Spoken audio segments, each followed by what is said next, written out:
गुरु देव महेश्वर, गुरु नै सबै कुरा हो।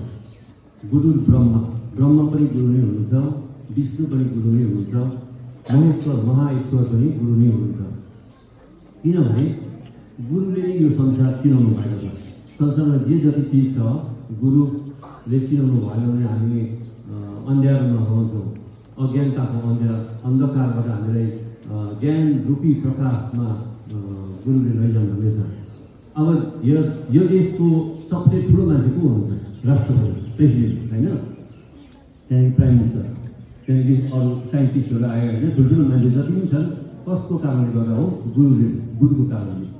अनि फर्स्ट टिचर चाहिँ को हो हाम्रो भन्दा चाहिँ टिचर भएको गुरु भनेको टिचर, फर्स्ट टिचर चाहिँ को हो भन्दा चाहिँ आमा, जसले चाहिँ मातृभाषा सिकाउनु भयो होइन। आमाले मातृभाषा सिकाउनु भयो, नानी यो नगर यो नगर, यसो गर्नु हुँदैन है, त्यसो गर्नु भएन।